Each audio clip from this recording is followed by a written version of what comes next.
مردانہ کمزوری کے لیے کسی حکیم کے پاس جاؤ۔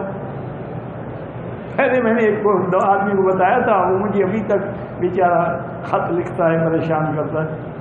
وہ مجھے ملا بیچارہ، اللہ عالم 4-5 سال پہلے کی بات ہے۔ وہ کہنے لگا کہ جی میرے ایسے حالات ہیں، اب میں کیا کروں، مجھے خطرہ ہے میری بیوی کہیں گناہ نہ کرے۔ میں بھی اس کی باتوں میں آ گیا، تو میں نے اس کو ایک نسخہ بتا دیا۔ 2 مہینے کے بعد اس نے خط لکھا، اس نے کہا حضرت مجھے تو اتنا فائدہ ہوا ہے، میری بیوی اب تنگ آ گئی، اب دوسری شادی کروں۔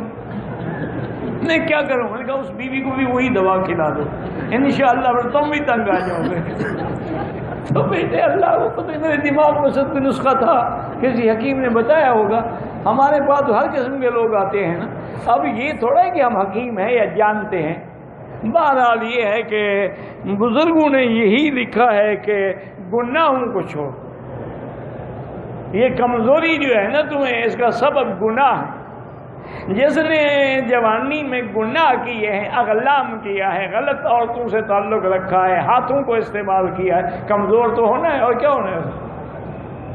یہ ہماری گناہ ہوں گے۔ سب سے پہلے گناہ چھوڑ دو، اس کے بعد اگر خالص بلسان کا روغن مل جائے، وہ مدینے پاک میں سنا ہے کہ ملتا ہے، مجھے پتہ نہیں، بدر میں بھی کہتے ہیں ملتا ہے، اس کا ایک قطرہ جو ہے وہ کسی دودھ میں یا کسی چیز میں ڈال کے پی لیا کریں، تو انشاءاللہ بہت بڑی عظیم چیز ہے، لیکن شرط ہے کہ خالص ہو۔